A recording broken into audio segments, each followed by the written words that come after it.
सुप्रभात, good morning. सीधा सौदा के आज के वेडनेसडे एडिशन में स्वागत है आपका। एसजेएक्स निफ्टी कह रहा है भाई वो रिकॉर्ड हाइज के आसपास ना गैप अप के साथ निकल जाता तो निकल जाता, अभी फिर खुलेगा पस्त। दिन भर स्क्रीन को वॉच आउट करने की जरूरत होगी। हम है 70 पॉइंट दूर हैं अब तक के रिकॉर्ड हाइज को फिर से छूने के लिए, जो हमने 1 दिसंबर 2022 में छुआ था। तो खड़े तो उसकी दहलीज पर है, पर कोई दरवाजा खोल नहीं रहा है, खटखटाए जा रहे हैं हम। कल का सेशन बढ़िया था, आज के ग्लोबल क्यूज फिर से पस्त हैं। तो ऐसे में जरा लाइए ग्राउंड, दिखाइए पिच, जूम करिए कैमरा अपना, क्राउड को होते हुए दिखाइए पूरा। ये आया भरा हुआ स्टेडियम है। और ये कलेक्शन का अमाउंट का कोई हिसाब नहीं आ रहा आजकल। क्राउड जो है ना आज योगा कर रहा है, शांत एकदम चुपचाप बैठा हुआ। ये जो इतना सारा टिकट कलेक्शन होता है उसका कोई हिसाब तो देते नहीं है लोग। क्यों हिसाब देने का? मतलब अप्रेजल में काम आएगा ना फिर। मुझे तो लगता है ये लोग ना सब पैसा कहीं और खर्च कर रहे हैं। ये लोग कौन? ये लोग मतलब जो लोग ये दिखा रहे हैं मेरे को पिच, डायरेक्टर साहब क्या ये पिच हरी क्यों है? रोज एक ही पिच दिखा रहे हैं। हाँ। एक ही टाइप की विजुअल्स दिखा रहे हैं पीछे। मतलब लगता है पैसा खर्च नहीं कर रहे हैं लोग।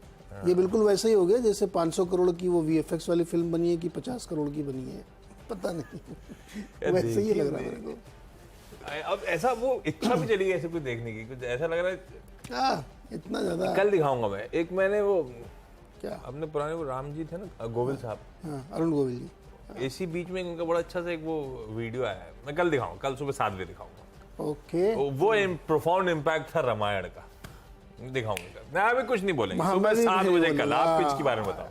अच्छा पिच हाँ ये देखो आज इन्होंने हरी भरी पिच दिखाई है। अभी थोड़ी देर पहले मुंबई में वर्षा हुई है। अरे आज, और ये जेन्युइन मानसून वाला है। आज लग रहा है ये मानसून वाली बारिश। हाँ, स्काईमेट ने कहा था कि 1-2 दिन में आ जाएगी। बस आ गई, मुंबई में बारिश हो रही है। तो आज छीटा कसी हुई है और लग रहा है कि अब आ जानी चाहिए। इसे बहुत गर्मी है मुंबई में, बारिश जरूर होनी चाहिए। तो इसलिए थोड़ी हरी भरी है। हरी भरी इसलिए भी है कि अब थोड़ी चिंता करनी चाहिए। बारिश थोड़ी लेट हुई 8-9 दिन इंडिया में, लेकिन यूएस में भी अब बहाने ढूंढे जा रहे हैं इस तेज़ी के, कैसे जस्टिफाई किया जाए, क्योंकि अर्निंग सीजन सामने खड़ा। और फेडेक्स पहला है जिसने चेतावनी दी है कि आगे थोड़ी डिमांड में इश्यूज आ सकते हैं। तो बहरहाल इसीलिए हमने ग्रीन इसलिए रखा है क्योंकि मार्केट थोड़ा सा एक क्लियर व्यू लेने में अक्षम दिख रहा है अभी कि कैसे वो आगे बढ़े, किस बिना पे आगे बढ़े। तो इसलिए यूएस मार्केट कल देखिए हल्का सा नीचे आके बंद हुआ है। थोड़ी प्रॉफिट बुकिंग हुई है, बट अभी भी कोई ट्रेंड रिवर्सल ऐसा कुछ नहीं है। हालांकि 4400 के नीचे एस&पी का आना मुझे थोड़ा अच्छा नहीं लगा, लेकिन अब आगे तो आ ही गया, तो कोई बहुत बड़ी बात नहीं है। फिलहाल अभी आप एक कॉशियस मोड में आपको रहना चाहिए। यहाँ पे एक सिंपल वर्ड ये है कि बहुत सारे ऐसे ट्रिगर्स हैं जो मार्केट आपको मतलब धोखा दे सकता है ना। लुम्बर वो जो लकड़ी के लट्ठे बिकते हैं अमेरिका में, वो बहुत तेजी दिखा रहे हैं। वो उससे कोरिलेटेड तो उल्टे हैं, कोरिलेशन उल्टा है। हाँ, वो तेजी तो फिर इधर दिखा रहे हैं, मतलब कि वहाँ का हाउसिंग मार्केट वापस उफान में आने वाला आया है ना। हाउसिंग स्टार्ट्स बोलते हैं जिसको, मतलब न्यू कंस्ट्रक्शन जो हाउस हो वो कितने 6-8 2016 का सबसे हाई पे चल गया। 21% की ग्रोथ है, मंथ ऑन मंथ ग्रोथ है। पॉवेल चाचा गुस्सा हो जाएंगे टेस्टिमनी। तो लकड़ी इसीलिए बिक रही है वहाँ पे बहुत। तो लुम्बर का बढ़ना एक्चुअली मार्केट के अपोजिट माना जाता है। ये एक अब पता नहीं इसका, लेकिन अब तक जितना हिस्टोरिकल डेटा देखा गया हमेशा सही पड़ा कि लुम्बर ऊपर गया तो मार्केट ये मैंने पढ़ा है। यस। तो अगर उसको आप एक क्यों मान रहे हैं या उसको कोई भी संकेत है तो अलर्ट रहना चाहिए, सचेत रहना। बेसिकली आपको बहुत अलर्ट रहना आज तगड़ी स्पीड। वैसे ऐसे कॉशियस वाले संकेत तो अंडरवेयर इंडेक्स ने भी दिए थे इंडिया में। पर बाजार चल रहा है। देखो मैंने कहा था चलती ग्राम गाड़ी आवाज का एक शो था। चल रहा है, उसमें क्या है, आप जब तक चले तब तक चलेगा। मोमेंटम एंजॉय करिए भाई साहब। लाइए आज के प्रेफर्ड आइडियाज जो है वो आपकी स्क्रीन पर लेकर आता हूं। सबसे पहला जो स्टॉक है वो पिडिलाइट इंडस्ट्रीज। अच्छी पेडिग्री थी, कंफ्यूजिंग दिन था, हरा रखा है। पिडिलाइट ने वो इटालियन जो जेवीज करे थे, एक तो लिटोकोल के साथ, दूसरा 10X के साथ, उन दोनों की जो state of the art manufacturing facilities Gujarat में खड़ी कर रहे थे, खड़ी हो गई। बेसिकली अब इसकी डिटेल में नहीं जा रहा हूं। ये दोनों कंपनीज इटालियन जो हैं, इनकी टाइल और स्टोन केयर की बड़ी वर्सेटाइल रेंज है। तो पिडलाइट इसी स्पेस में टाइल्स और स्टोन के सफाई वफाई करना, चमकाना वगैरह, उस स्पेस में अपनी पकड़ इस जेवी के थ्रू इंडिया में मैन्युफैक्चरिंग के थ्रू मजबूत करने की कोशिश कर रहा है। अच्छी कंपनी है, नॉट नेसेसरली आज ऐसा कुछ नहीं कि पिडलाइट जैसे दिग्गज के लिए कुछ एक खबर ऐसी है कि स्टॉक मूव करने लगे, पर बहाना मिल गया है एक अच्छी कंपनी हाईलाइट करने का। दो लार्ज ट्रेड से इंटरेस्टिंग थे, एक तो बहुत ही इंटरेस्टिंग था, थायरोकेयर को खरीदना आया है। थायरोकेयर? अरे थायरोकेयर, वाह। कल इसमें अरीसैग एशिया कंज्यूमर फंड ने 26-27 लाख शेयर्स बेचे। आईसीआईसीआई प्रू एमएफ ने ऑलमोस्ट हाथों हाथ ले लिए 22.5 lakh shares ICICI Pru MF ने खरीदे। इसीलिए कल वैसे सारे के सारे ये डायग्नोस्टिक स्टॉक्स चल रहे थे, इवन जो जिनमें लार्ज ट्रेड नहीं हुए वो भी, कोई मेट्रोपोलिस, डॉक्टर लाल, सब चल रहे थे। थायरोकेयर को ग्रीन रखा। दूसरा केआईएमएस को ग्रीन रखा है, Krishna institute of medical sciences, हालांकि ये अपने ईयर हाइज पे खड़ा हुआ है, स्टॉक बहुत मजबूत है। कल जनरल अटलांटिक ने यहां पे 40 लाख शेयर्स के आसपास बेचे, वो पूरा चंक एसबीआई एमएफ ने अब्सॉर्ब कर लिया। डीआईएस बहुत एग्रेसिव खरीदारी कर रहे, कल के एफआई डीआई के आंकड़े वही तस्वीर प्रेजेंट भी कर रहे थे, इसको भी ग्रीन हो गया, 3 हो गए। ओके, मेरे 3 में पहला है डिक्सन टेक्नोलॉजीज। हालांकि ये स्टॉक बहुत लेकिन अभी खबर छपी थी तो मैं आपको बता देता हूँ कि गूगल का जो पिक्सल फ़ोन है, स्मार्टफोन, उसको वो भारत में बनाना चाहते हैं, जैसे एप्पल ने किया यहाँ पे वैसे ही। तो बात कर रहे हैं कई लोगों से, खबर के मुताबिक डिक्सन से भी बातचीत हो रही है, हो सकता है उसकी मैन्युफैक्चरिंग इनको काम मिल जाए। वैसे चूँकि जिस लार्ज स्केल पे होता है उसमें बड़ी कंपनी चाहिए, यही एक बड़ा कंटेंडर ही बनेंगे, तो आप ध्यान रख सकते हैं। लेकिन ये स्टॉक ने बहुत ड्रीम रन दिखाया है, तो इसलिए थोड़ा अलर्ट रहना चाहिए। लेकिन डिक्सन के लिए अच्छी खबर है कि गूगल पिक्सल स्मार्टफोन ये बना सकते हैं। दूसरा है, इसी थीम को आगे बढ़ाते हुए सिरमा एसजीएस और कैंस टेक्नोलॉजीज लिया, क्योंकि मुझे लगता है कि जो इलेक्ट्रॉनिक मैन्युफैक्चरिंग, आपको याद होगा अभी थोड़ी देर पहले, क्या मतलब कल देर रात या अमेरिका के हिसाब से दिन में ये खबर आई कि जो माइक्रॉन टेक्नोलॉजीज है, चिप बनाना चाहती है, उनके वो $1.5 बिलियन के अप्रूवल, प्रोजेक्ट को अप्रूवल मिल गया है। $1.6 बिलियन का प्रोजेक्ट है वो, माइक्रॉन टेक्नोलॉजीज का। गुजरात में वो प्रोजेक्ट लगेगा, उसकी अप्रूवल मिल गई। उसमें आपको याद बताया था मैं पहली बार कि 50% सब्सिडी का गवर्नमेंट ने प्रोविज़न रखा है चिप इंडस्ट्री के लिए, तो करीब 11,000 करोड़ रुपए उसमें गवर्नमेंट को सब्सिडी गवर्नमेंट की भी मिलेगी। तो अब चूंकि यूएस में मोदी जी हैं और बहुत सारे ऐसे ऐलान आपको अगले 1-2 दिन में सुनाई पड़ेंगे, तो मुझे लगता है कि इलेक्ट्रॉनिक्स मैन्युफैक्चरिंग से जुड़ी कंपनियां आपके रडार पर ज़रूर होनी चाहिए। इसीलिए सिरमा और कैंस को भी हमने रखा, और डिक्सन भी उसी के पार्ट से मिली, उसमें तो खबर ही है। तो मुझे लगता है ये तीनों इसीलिए ग्रीन में हो सकती है। जीएमडीसी, याद है आपको हसमुख अधिया साहब? हसमुख अधिया साहब थे हमारे एक्स फाइनेंस सेक्रेटरी। हसमुख अधिया साहब वो थे जो आर्किटेक्चर और रोल आउट जो हुआ था जीएसटी का और साथ साथ डीमोनेटाइजेशन का, उसमें सबसे की भूमिका निभाने वालों में से एक। हसमुख अधिया साहब को रिटायर हो चुके हैं। अब रिटायरमेंट के बाद उनको गुजरात सरकार ने डायरेक्टर और चेयरमैन इमीडिएट इफेक्ट के साथ जीएमडीसी का बना दिया है।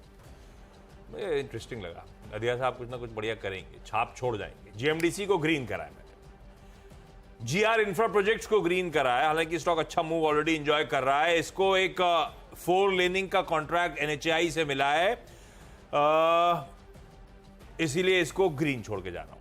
मेरे ख्याल से 1,000 करोड़ रुपए के आसपास था, वो क्वांटम मेरी स्क्रीन पे दिख नहीं रहा है, लेकिन वो क्वांटम छोड़ दीजिए, वो डेट आ गए 1,090 करोड़, सही है। शिल्पा मेडिकेयर को लाल रखा है मैंने, बहुत यार चार्ट भी ढह गया, फट गया एकदम। शिल्पा मेडिकेयर 10% कल उछला हुआ था। इसकी फ्राइडे को बोर्ड मीट है, वेडनेसडे आज हो गया, परसों बोर्ड मीट है। फंड रेजिंग राइट्स इशुएंस के थ्रू, राइट्स आमतौर एक तो डाइल्यूशन और राइट्स, थोड़ा सा राइट्स का लॉजिक ये है कि डिस्काउंट में होगा तभी करंट शेयर होल्डर्स उस राइट्स को एक्सरसाइज करते हैं। मुझे लग रहा है थोड़ा सा लाल वाल वाला शेड हो सकता है, इसीलिए रखा है। ओके, अगले 3 शेयर मेरे इंडियन ऑयल, एचपीसी, बीपीसी है। मैंने मार्केटिंग वाली कंपनीज को रखा है, इसलिए रखा है मैंने कि मैंने आपसे कहा था कि जून के एक फोर्टनाइट में पेट्रोल डीजल की बिक्री उतनी नहीं रही मंथ ऑन मंथ भी जितनी पिछले बार थी, थोड़ी सी नरमी आई थी, तो वो एक वन ऑफ था। और मुझे अभी भी ये लगता है कि यहाँ पे बहुत ही स्ट्रॉन्ग मोमेंटम है कंजम्पशन पैटर्न का। तो अगर आप उन सब चीज़ों को देखें तो वो दिखता है। दूसरा एक बड़ा फैक्टर होता है कि जुलाई में जब बारिश शुरू हो जाती है तो डीजल की बिक्री कम हो जाती है। 2 रीज़न से, एक तो मूवमेंट कम हो जाता है और दूसरा रीज़न ये होता है कि सिंचाई विचाई के लिए इस्तेमाल होता है। इस बार कॉन्ट्रा है, बरसात हुई नहीं है, हो भी नहीं रही है, 8 दिन से लेट चल रही है, तो वो पैटर्न चेंज होता हुआ दिख रहा है। ना तो डीजल के उसमें कोई दिक्कत आएगी और उसके लिए हो सकता है आपको बहुत ज़्यादा इरिगेशन के लिए ज़रूरत भी पड़े। मुझे लगता है वो डिमांड इंटैक्ट रही, तीनों पर ध्यान रखिएगा। बाकी PSU कंपनीज में कई सारे कॉर्पोरेट एक्शन होने वाले हैं, तो मुझे लगता है उसके मद्देनजर भी तीनों OMCs मैंने इसीलिए आज खासतौर पर रखी है, और क्रूड की नरमी तो एडेड एडवांटेज इनके लिए आई है। तो 3 ये कंपनियां ग्रीन में। छोटा सा ब्रेक के बाद अगले 4 स्टॉक्स।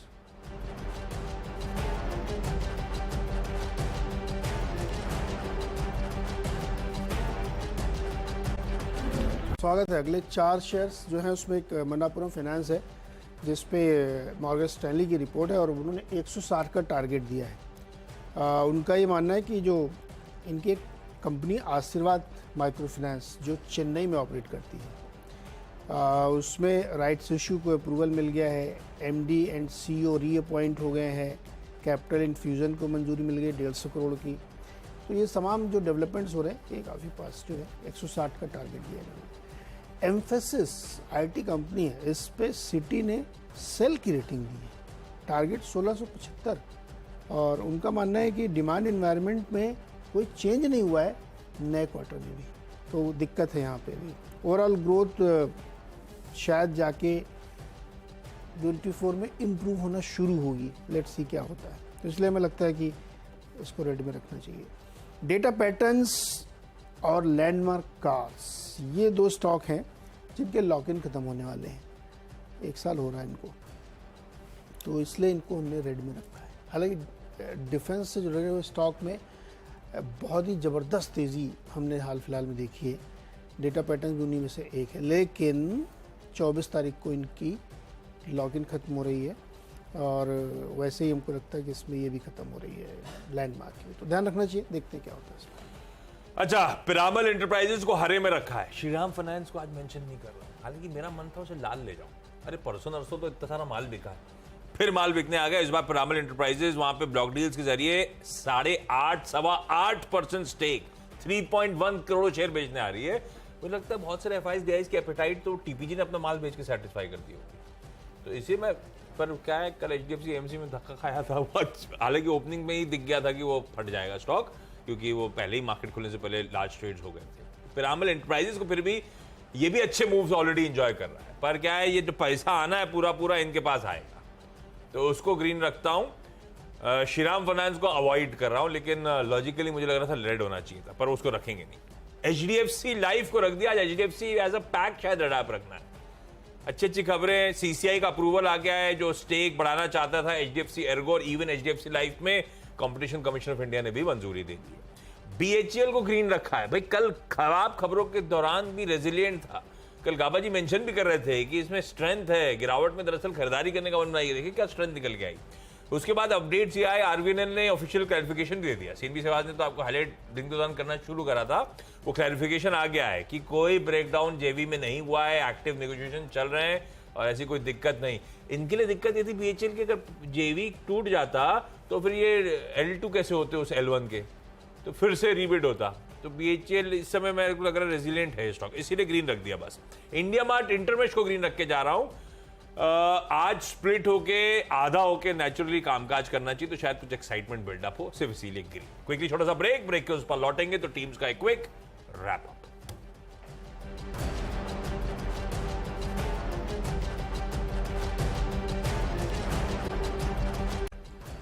चलिए ब्रेक के बाद आपका स्वागत है। क्विकली मेरी 10 की सीधा सौदा की टीम आप लोगों की स्क्रीन पे। पिडिलाइट, वो खबरों के बीच की इटालियन मैन्युफैक्चरिंग अब डोमेस्टिक जो JV करा था उसका प्रोडक्शन कमर्शियली शुरू कर दिया है गुजरात से।